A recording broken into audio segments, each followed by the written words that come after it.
ঋতু shopping এ যাওয়ার আগে তুই আজকে গেস করতো তোর শপিং এর বাজেট কত? আমি জানি কত?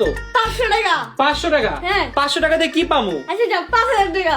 ওর জামা কাপড় গুলো বাসা থেকে আমি সব নিয়ে আসবো, দাঁড়াও। বল তোর ঈদের আজকে শপিং এর বাজেট কত?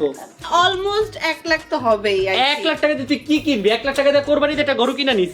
গাইস আজকে ঋতুর ঈদের শপিং এর বাজেট হচ্ছে 10,000 টাকা। না, এটা তো হবে, আমার জামাই আসবে না এটাতে। আচ্ছা 15,000।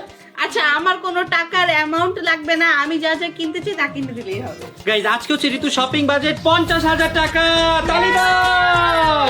বোন আজকে শপিং এ কোন মার্কেটে যাবি? সবসময় যেখানে যাই সবসময় কোনখানে যাস?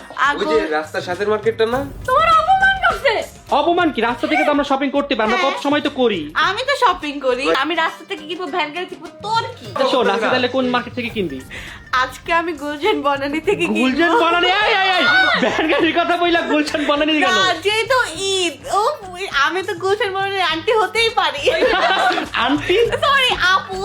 আই বের হবো, আসো আসো, কেমন জীবন, আসো, তুমি শুরু করলা, চলো। গাইজ আমরা আজকেও শপিং এ যাচ্ছি রিকশাতে করে, কারণ গাইজ গাড়ি দিয়ে গেলে শান্তি মতো কোথাও যাওয়াই যায় না। গাইজ আজকে একটা সিএনজিতে আমরা 5 জন উঠতাছি, ভাই রে ভাই। গাইজ আপনারা আমাদের থেকে দেখে শিখে নেন যে কিভাবে এক সিএনজিতে 5 জন বসবেন। এখানে একজন, এখানে একজন, এখানে একজন, আর এইখানে একজন। Guys for the first time আমি একসাথে 5 জন মিলে সিএনজি উঠলাম। আমার কাছে বিষয়টা অনেক বেশি মজাও লাগতেছে।